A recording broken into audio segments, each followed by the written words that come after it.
इतने समय तक कहां गायब थे? सवाल के जवाब में सीएम सोरेन बोले आपके दिल में थे। झारखंड के मुख्यमंत्री हेमंत सोरेन मंगलवार को करीब 40 घंटे बाद रांची पहुंच गए हैं। वे अचानक दिल्ली से गायब हो गए थे। प्रवर्तन निर्देशालय कथित जमीन धोखाधड़ी केस से जुड़े मनी लॉन्ड्रिंग मामले में हेमंत से पूछताछ करना चाहती है। मुख्यमंत्री हेमंत सोरेन ने कई घंटों के बाद रांची पहुंचने पर पत्रकारों से बातचीत की। यहां सीएम से सवाल पूछा गया कि वह पिछले 24 घंटे से अधिक समय से कहां थे। इस पर मुख्यमंत्री सोरेन ने जवाब देते हुए कहा कि आपके दिल में थे।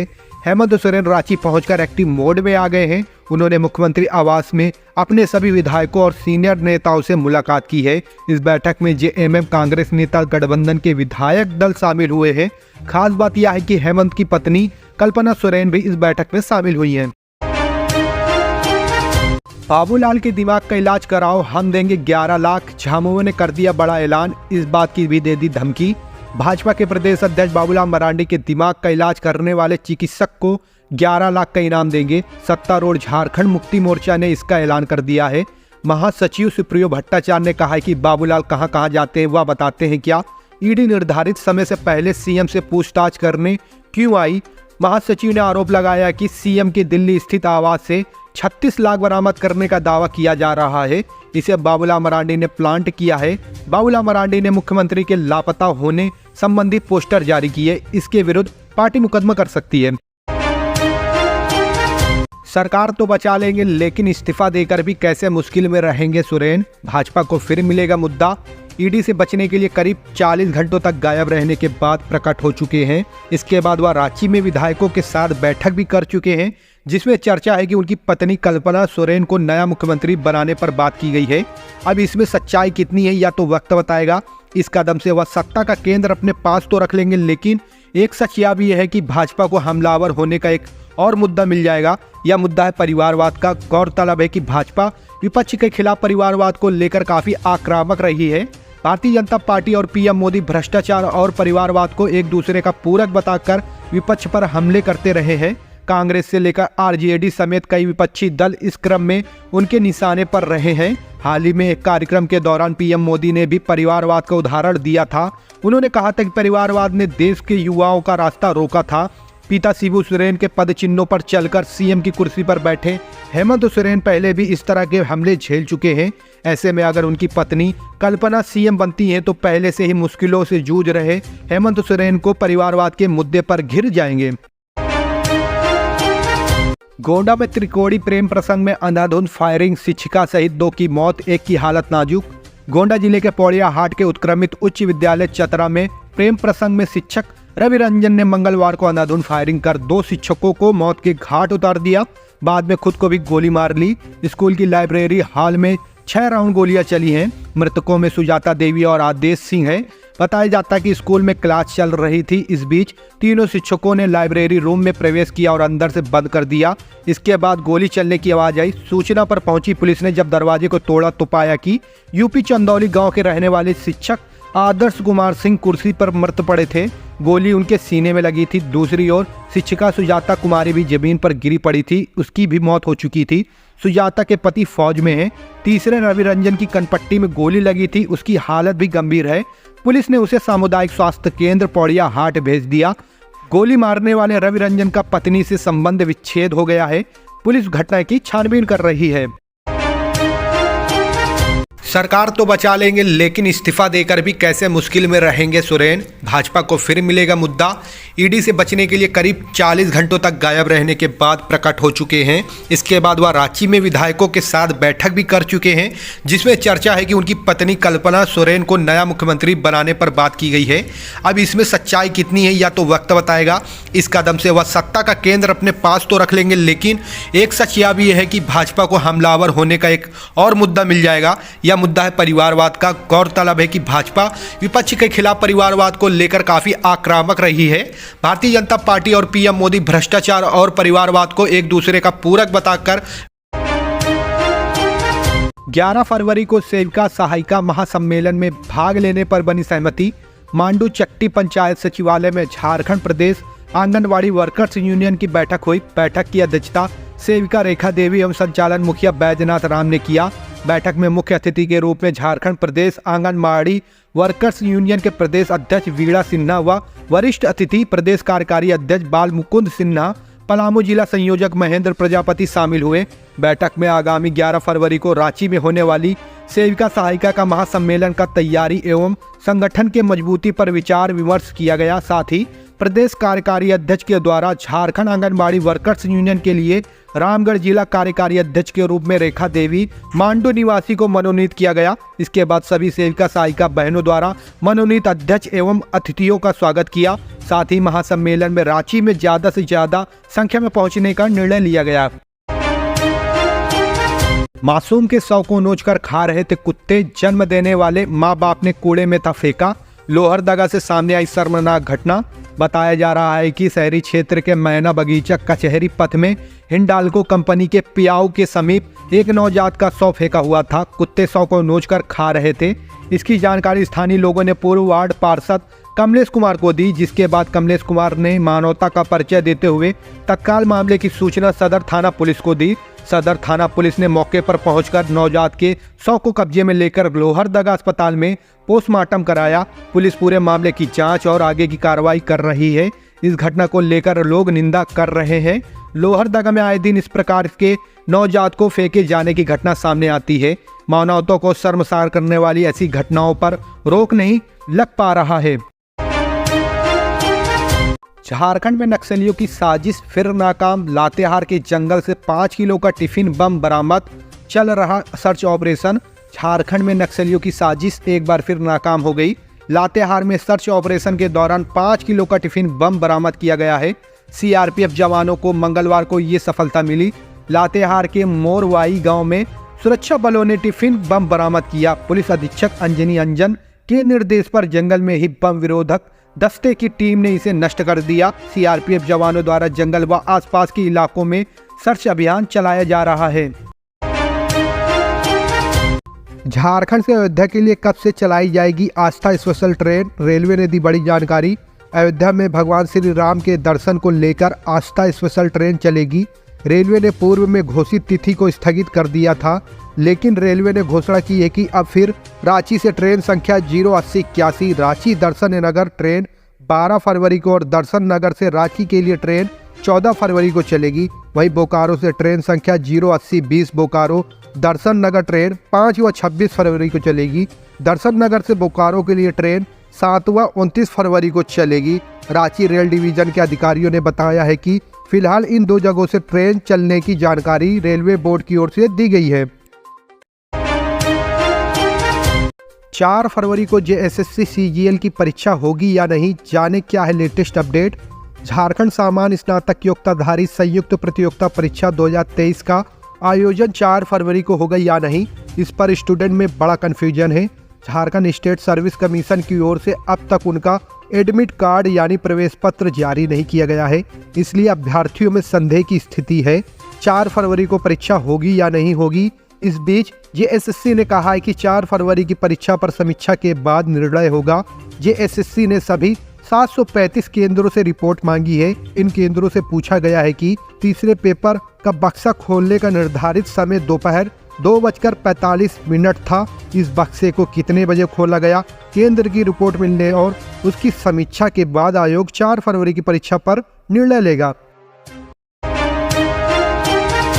झारखंड सिविल सर्विस एग्जाम का नोटिफिकेशन जारी, आवेदन 1 फरवरी से शुरू, आयु सीमा में 7 साल की छूट। झारखंड पब्लिक सर्विस कमीशन की ओर से झारखंड संयुक्त असैनिक सेवा प्रारंभिक प्रतियोगिता परीक्षा 2023 के लिए नोटिफिकेशन जारी कर दिया गया है। उम्मीदवार ऑफिशियल वेबसाइट पर जाकर आवेदन कर सकते हैं। इस परीक्षा के लिए फीस भरने की आखिरी तारीख 1 मार्च और प्रीलिम्स एग्जाम की तारीख 17 मार्च तय की गई है। मैं था, हूं और रहूंगा, सीएम हेमंत सोरेन ने अपने विधायकों के साथ दिखाया दम। झारखंड से सीएम हेमंत सोरेन को लेकर सस्पेंस खत्म हो गया और वे तमाम अटकलबाजियों के बीच सीएम हाउस से गांधी टोपी पहनकर बाहर निकले। उनके साथ गठबंधन में शामिल विधायक भी मौजूद थे। इसके बाद हेमंत सोरेन ने साफ कहा कि मैं था, हूं और रहूंगा।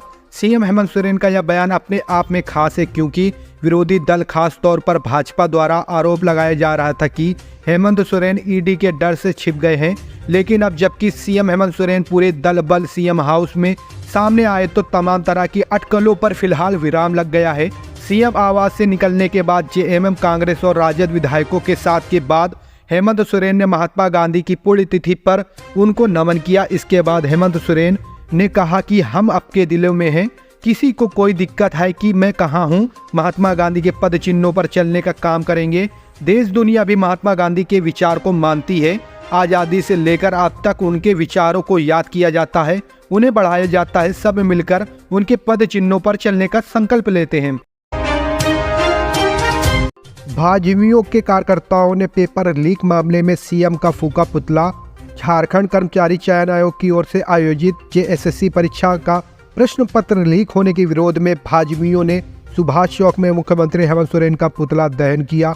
इस कार्यक्रम में बतौर मुख्य अतिथि वरिष्ठ भाजपा नेता वीरेंद्र मंडल शामिल हुए। उन्होंने कहा कि हेमंत सोरेन युवा विरोधी सरकार है, जो अपनी कुकृतियों से झारखंड में युवा विरोधी सरकार साबित हो गई है। उन्होंने लोकतंत्र की हत्या की है। इसके लिए मुख्यमंत्री को सार्वजनिक रूप से माफी मांगनी चाहिए और अपने पद से इस्तीफा दे देना चाहिए। पेपर लीक मामले की जांच सीबीआई से होनी चाहिए। बालू माफियाओं पर शिकंजा, पर्यावरण के नुकसान पर देना पड़ सकता है 5 करोड़ तक का जुर्माना। अब बालू माफियाओं की खैर नहीं। बालू की अवैध ढुलाई व तस्करी करते हुए पकड़े जाने पर खनन विभाग द्वारा बालू की क्वांटिटी के हिसाब से तय जुर्माने के साथ साथ अब पर्यावरण को हुए नुकसान की भी भरपाई करनी होगी। इसके लिए मोटी रकम तय की गई है। मौजूदा समय में नुकसान की राशि अधिकतम 1 लाख से बढ़कर अब 5 करोड़ रुपए तक प्रस्तावित की गई है। साथ ही समय पर जुर्माना की राशि नहीं चुकाने पर आर्थिक दंड भी प्रतिदिन 5,000 रुपये से बढ़कर प्रतिदिन 50,000 से 5 लाख तक रुपए कर दिया गया है। पर्यावरण से जुड़े नियमों को तोड़ने वाले पर सरकार अब कड़े कदम उठाने की तैयारी में है। वन एवं पर्यावरण मंत्रालय ने पर्यावरण संरक्षण और जल संरक्षण जैसे नियमों में बड़े बदलाव का मसौदा तैयार किया है। धनबाद में 400 करोड़ रुपए तक कोयले का ओवर स्टॉक। कोयला कारोबारियों के यहां 400 करोड़ रुपए तक का कोयले का ओवर स्टॉक मिला है। आयकर विभाग के अब तक के आकलन के अनुसार यह ओवर स्टॉक मिला है। हालांकि आयकर विभाग की ओर से आधिकारिक पुष्टि नहीं हुई है। हालांकि कई कोयला स्टॉक का मूल्यांकन जारी है। वहीं वेडलॉक होटल सहित अन्य परिसंपत्ति का भी मूल्यांकन किया गया है। कोयला कारोबारी अनिल गोयल और दीपक पोद्दार के ठिकाने से मिले साक्ष्य के आधार पर करोड़ों में अघोषित आय का खुलासा करने की तैयारी है। विभिन्न लोकेशन में हार्ड कोक व कोयले के स्टॉक की मापी व आकलन जारी रहा। गिरिडीह में फिर पकड़ाए 4 सातिर साइबर अपराधी। ब्लैकमेल करके लोगों से ऐंठते थे पैसे। साइबर अपराध के खिलाफ गिरिडीह पुलिस का अभियान जारी है। पुलिस को एक बार फिर बड़ी सफलता हाथ लगी है। इस बार बगोदर थाना क्षेत्र के नावाडीह में छापेमारी कर पुलिस की टीम ने 4 साइबर अपराधियों को गिरफ्तार किया है। साइबर क्रिमिनल्स में कोडरमा थाना क्षेत्र के बोकोबार निवासी अजीत कुमार दास, अनुज पंडित, हजारीबाग जिले के चलकुस्सा के शिवा साव और बरकट्टा के सूरज कुमार साव शामिल है। इसके पास से पुलिस ने 11 mobile phone, 65 SIM card, 9 ATM card, 5 passbook, laptop, bikes, 2 आधार कार्ड और 2 पैन कार्ड बरामद किए हैं। गिरिडीह के एसपी दीपक कुमार शर्मा ने मंगलवार को प्रेस कॉन्फ्रेंस करके यह जानकारी दी है। ड्राइवर निकला चोर। मालिक के अलमीरा से 45 लाख रुपए की थी चोरी। सेवानिवृत्त रेंजर छोटेलाल साहू के फ्लैट में हुई चोरी का खुलासा पुलिस ने 5 दिन के अंदर कर लिया। चोरी के आरोपी को नगद रुपए के साथ गिरफ्तार कर लिया गया। फ्लैट से 45 लाख रुपए की नगद चोरी रेंजर के निजी ड्राइवर एजाज अंसारी ने की थी। चोरी की गई राशि 44.85 लाख रुपए के साथ एजाज अंसारी को सदर पुलिस ने रांची से गिरफ्तार किया। मालूम हो कि एसबीआई मुख्य शाखा के समीप रामेश्वरम प्लाजा फ्लैट नंबर 304 से सेवानिवृत्त रेंजर के फ्लैट से 45 लाख रुपए की चोरी हुई थी। घटना की जानकारी रेंजर को 23 जनवरी 2024 को हुई, जब भुक्तभोगी रेंजर अपने फ्लैट पहुंचा। फ्लैट का दरवाजा खुला पाया। अंदर जाने पर अलमीरा का लॉक खुला हुआ था, जिसमें रखी राशि नहीं थी। रेंजर ने उस संबंध में 23 जनवरी को सदर थाने में प्राथमिकी दर्ज कराया था। घटना को अंजाम देने वाले चालक एजाज अंसारी ने फ्लैट के दरवाजे का ताला खोलकर अंदर घुसा था। उसने अलमीरा का लॉक खोलकर बैग में रखे 45 लाख रुपए चुरा लिया था। लोहरदगा में सेना भर्ती प्रक्रिया की दी जानकारी। सेना भर्ती कार्यालय रांची ने कल भर्ती प्रक्रिया की जानकारी देने के लिए लोहरदगा नगर भवन में कार्यक्रम आयोजित किया। कार्यक्रम का शुभारंभ उपायुक्त डॉक्टर वाघमारे प्रसाद कृष्ण ने दीप प्रज्वलित कर किया। कार्यक्रम में उपायुक्त ने कहा कि भारतीय सेना में भर्ती होना देश की सेवा के लिए एक बेहतर मौका होता है। जो भारतीय थल सेना में जाना चाहते हैं उनके लिए आज यह कार्यक्रम रखा गया है। सेना में आप जाकर अपने समाज, जिला व राज्य का नाम रोशन कर सकते हैं। आप सभी में प्रतिभा है और आपका भविष्य उज्जवल है। कार्यक्रम में सेना भर्ती कार्यालय के क्विज व प्रश्नोत्तरी के माध्यम से भारतीय सेना से जुड़े तथ्यों की जानकारी दी। कर्नल विकास भोला ने अग्निवीर स्कीम के जरिए सेना में बहाली की प्रक्रिया, अभ्यर्थी की योग्यता, आवेदन की प्रक्रिया, सेवा काल के दौरान मिलने वाले लाभ आदि की जानकारी दी। क्विज में सही जवाब देने वाले छात्र छात्राओं को सम्मानित किया गया। सेना भर्ती कार्यालय ने उपायुक्त को स्मृति चिन्ह प्रदान किया। इस मौके पर कई लोग मौजूद थे। लापता सीएम रांची में अवतरित हुए, मेरी बात सच हुई। बीजेपी सांसद निशिकांत दुबे ने हेमंत सोरेन पर साधा निशाना। प्रवर्तन निर्देशालय के नोटिस के बाद गायब हुए झारखंड के मुख्यमंत्री हेमंत सोरेन रांची में हैं। न्यूज एजेंसी पीटीआई ने सूत्रों के हवाले से बताया कि सोरेन 29 जनवरी की रात को ही रांची पहुंच गए थे। इस बीच बीजेपी सांसद निशिकांत दुबे ने मुख्यमंत्री पर निशाना साधा और दावा किया कि उन्होंने सोरेन के भागने की बात की थी। बीजेपी नेता ने सोशल मीडिया प्लेटफॉर्म एक्स पर कहा, लापता मुख्यमंत्री डरपोक आखिर रांची में अवतरित हुए। मैंने कल रात ही सड़क मार्ग से भागने की बात कही थी, मेरी बात सत्य हुई। निशिकांत दुबे ने कहा कि वर्तमान सूचना के आधार पर विधायक सीता सोरेन और विधायक बसंत सोरेन ने मुख्यमंत्री हेमंत सोरेन की पत्नी कल्पना सोरेन या अन्य विधायक को मुख्यमंत्री मानने से इनकार कर दिया है। दोनों विधायक रांची में हो रही विधायक दल की बैठक में अनुपस्थित हैं।